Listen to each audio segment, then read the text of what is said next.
So welcome to the review session for Module 5. The same format. I have, this time I've chosen 4 types of problems for you. And I will show you the problem, explain to you the problem, and then with a little bit of delay, I'll walk through the solutions. Here is the first problem. The first problem is about a pharmacy. And the way that the prescription process works is you have a doctor, and the doctor is prescribing prescriptions, and those get filled by the pharmacist. And the pharmacist has a quality assurance person working with him or her, and that person catches a good number of any potential problems, and then the medication ends up with the patient.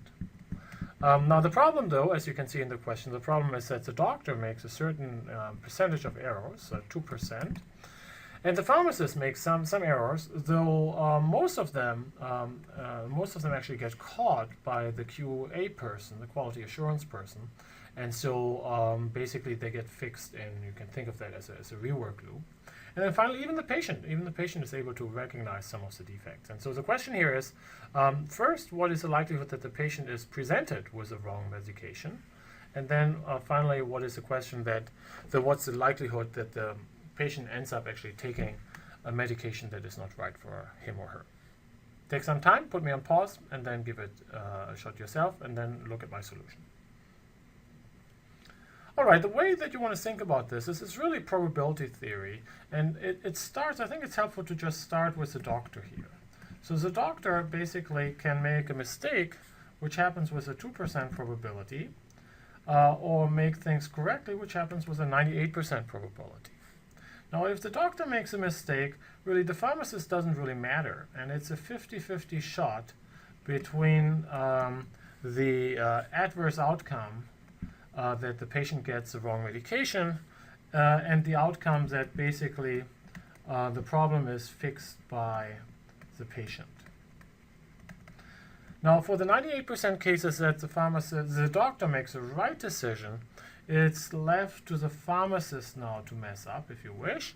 So in 99% of the cases, things will look good, right? So the pharmacist will do the right thing. And in only 1% of the cases will the pharmacist make a mistake, a defect. Now, if you look at those defects then, in 97% of the cases, this defect is going to be fixed by the pharmacy's QA person. And in 3% of the cases, it will be presented to the patient. And then, the patient is not particularly good at kind of recognizing. They just see the script and the bottle with the pills. So if they're the wrong pills in the bottle, the patient can't tell. And so only 10% then of the patients are able to catch this as the patient. So this is catch by patient. And then 90% here are leading to the negative and undesirable outcome. So let's look at the question and kind of, once you have this logic, and you really see the Swiss cheese argument here, that in order for the medication, especially in the right branch here, to end up in the body of the patient, there are lots of things that have to go wrong, right? The pharmacist has to make a mistake, the inspection people has to miss it, and the patient has to miss it. And so it's really a big probability term. If you look at the first question, the first question is looking at the patient being presented with the wrong medication. So we're looking at this node here in the tree. So with a 2% probability, well, the doctor makes a mistake, and that leads to the wrong medication getting to the patient.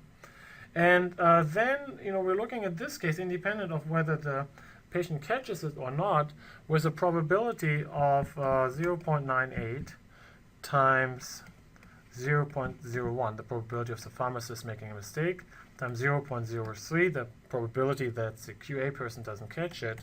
We're going to get a total probability that corresponds to 2.0294%. And then in the second question, we really are interested in this kind of this final outcome here at the bottom. So those 2% here, those 0.02, we're only interested in half of those cases because the other half is caught by the patient, plus 0.98 times the same as above, 0.01 times 0.03 times now 0.9, which is a probability that the patient doesn't catch the mistake. And that gives us a total probability of 0.010265. Sorry, I had to look at the computer for this. This is a little bit more than what I can do in my head. But that gives you the answer to the questions. Now, in the previous problem, you just had to compute the defect probabilities, basically at the end of the process. Now, in this question here, we're going to look at how this impacts the capacity calculations. And so specifically, you are looking here at a process that consists out of 4 steps. Step 1, step 2, step 3, and step 4. And these 4 steps have quality problems. In particular, the second step here has a defect probability of 50%. 50% of the units here are going to go to scrap. And then the next step has a rework loop, has a 30% probability that you're going to have to rework the unit, and then you're going to sell it over here. Again, as usual, take some time, and I'll be with you in just a moment to give you the answers. All right, so the first question here looks at how many times basically does a flow unit that is served here as demand, how often does it have to be handled at each of the resources? And so the way to think about this is really, well, for the last step here, step number 4, every unit of demand has to be processed, and so that gives us a demand here of D. For the previous step, station number 3, we have 1.3 Ds, right? Because there's a 30% rework loop here. And please note that the assumption is that rework always works. So you don't have to think about a rework of a rework of a rework. So that means really every unit has to go through there, and then 30% of the units have to go through there twice. Now, as you then go into step 2, you have to adjust for the scrap. And there's a 50% yield loss. That means you have to go basically through 2.6 times D units at station 2. And though there is no yield loss here at station 1, well, you need to do 1 unit at station 1 for every unit at station 2. And so that's also 2.6 D. But to answer the question here, for the third step here, it's basically 1.3 times the amount of demand. All right, the next question is the bottleneck. And how to find the bottleneck? Well, let's go back to the basics here and just compute the capacity level of each of the resources. Basically, we have a 1 over 4, reflecting the 4-minute processing time, of 1 over 4 units per minute at the first step, then a 1 over 3 at the second step, a 1 over 5 at the third step, and then a 1 over 2 at the last step. And that allows me to compute the implied utilization as a ratio of the demand rate, 2.6 D, divided by the capacity, which is 1 over 4. And that gives me here 10.4 D. In the same way, I'm going to get a 7.8 D here, right? So 2.6 D times 3, or equivalently divided by 1 over 3, 6.5 D here, and 2 D here for station number 4. And the biggest implied utilization is a bottleneck, and that is here, station number 1. Okay, so station number 1 is the bottleneck. Now, what's the process capacity? Well, the process capacity here, assuming there's enough demand, is driven by the capacity of station 1. And actually, let me take back what I just said a moment ago. Even if there's not enough demand, the process capacity is driven by the bottleneck capacity here at station 1. And so I have to figure out, well, what can this guy or girl can produce? And it's 15 units per hour, of course, right? 15 units per hour is basically 1 unit every 4 minutes. But the problem, of course, the problem is 50% of that stuff will be scrapped. And so really only 7.5 units per hour will make it to the end. Notice that the rework loop is not impacting this number because the rework does not involve the bottleneck. It really has no impact on the overall process capacity. Just one final note or observation, if you let me do this quickly, is let me quickly again comment on the rework loop. Instead of putting the capacity here as 1/5, or thus the processing time as 5 minutes, you can take also a more probabilistic approach. And I think that I did this in class earlier on. You can say that with a probability of 70%, I'm going to spend 5 minutes. And then with a probability of 30%, I'm going to spend 10 minutes. And so you get a 6.5 minutes per unit as your processing time, and that's a 1/6.5 as a capacity. And so alternatively, you can just ignore the rework loop here for the sake of demand, and just put a D here, and just ask really how many unique flow units will show up at station number 3. And then instead of then dividing by 1/5, you divide by 1/6.5, and that gives you the same 6.5 here. So you can choose either one of these approaches, whatever is easier for you. All right, the next question is about chicken eggs. And I went on Google here to inform myself about the average weight of his chicken eggs. I hope I got this right. I believe it's 47 grams. And I have this eco-friendly farmer here who is concerned about the output of well, it's not really his output, but the output of his dear chicken. And he takes a sample and finds them that they have basically a mean of 47 and a weight of 2 grams. However, you can only make money of them if they fall into the specification interval between 44 and 50. And so he wants to basically do some of the Six Sigma calculations that we talked about in class. Try it out.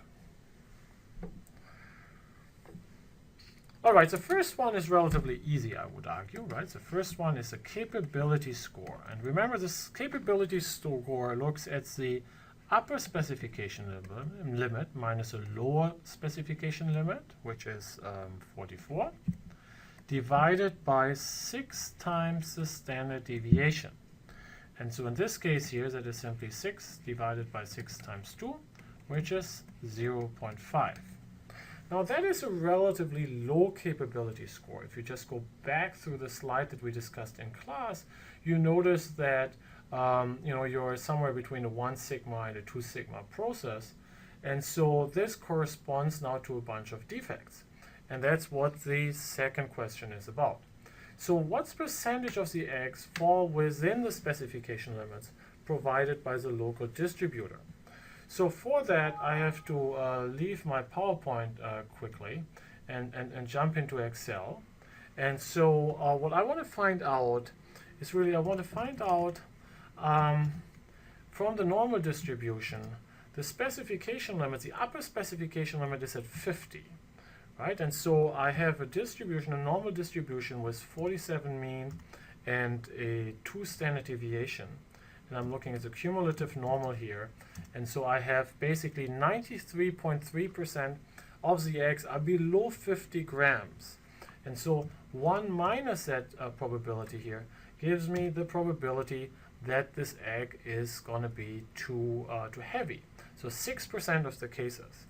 As far as the probability that this egg is too light is concerned, I can again look at the normal distribution, and I can look at the scenario that I have a 44 in that normal distribution with 47 mean and 2 as a standard deviation. And that is, surprise, surprise, also 6.6%, because the mean of 47 is just right in the middle of the confidence interval. So if I add up those probabilities, since the egg can't be too heavy and too light at the same time, I'm going to get a probability of 13.36% that the egg is outside the confidence interval or the specification interval, and then 1 minus that probability equals to 86% is the probability that I had been fishing for in the question. All right, so that's that's the kind of the number 2 here. I'm just going to write CXL, and I'm going to put the Excel spreadsheet up there on the wiki. And then the third question looks at basically by how much does the standard deviation have to be improved to get to a CP score of 2/3. Okay, and so we just take the same equation as above, which was 50 minus 44 divided by 6 times, and now we leave the sigma as a variable, as an unknown to be solved for, and that we want to be equals to 2/3. And so that is equivalent to, there's basically, this is 6. 6 divided by 6 cancels out, and then we have a 1 over a sigma equals to 2/3, and that means that sigma would have to be reduced from the current state, which was 2 grams, would have to be reduced to 1.5 grams. I have to disclose here that in the questions that we're doing, we'll always assume that the current mean is actually in the middle of the specification interval.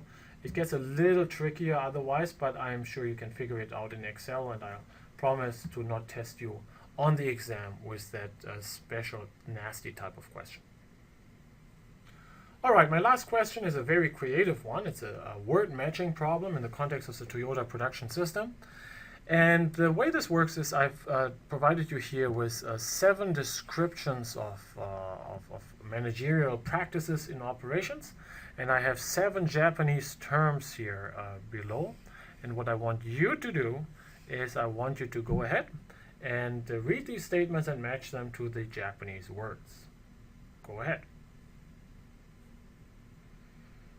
All right, let's tackle the first one. Let's just go A through G through each of these ones and just think about what Japanese word comes to mind. So examples of this includes workers making unnecessary movements, working on defects, idle time, all of this stuff that shouts out waste, waste, waste, and the Japanese term for that is mura. So we have A entered here. Second, a system that enables a line worker to signal that she or he needs assistance from his supervisor, and that's used to implement the jidoka principle. So that is the Annen cord. Now the Annen cord, this cord that goes adjacent to the line, and that helps people to alert the supervisor. And notice that at that time, the light starts blinking. It's not that all of the factory, the entire production line stops, but just a line segment, and even that is not necessarily always stopped, because typically even at Toyota, you're just going to have some buffers in there. So that's the Annen cord. C, a brainstorming technique that helps you find root causes of usually undesirable outcomes.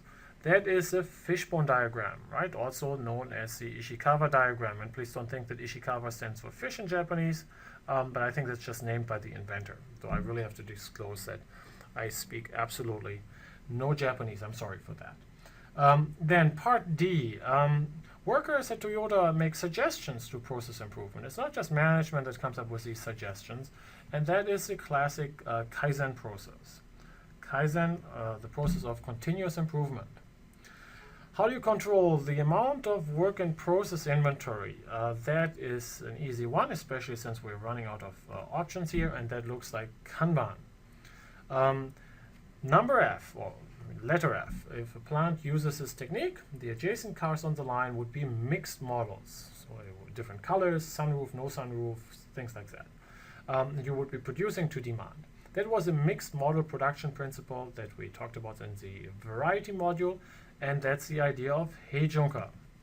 And then finally, making production problems visible and stopping the production upon detection of defects. That's the logic of detect, stop, alert, and that's the idea behind jidoka. Okay, if I'd been a little more creative, maybe these letters here, if I would read them now, would spell out something beautiful.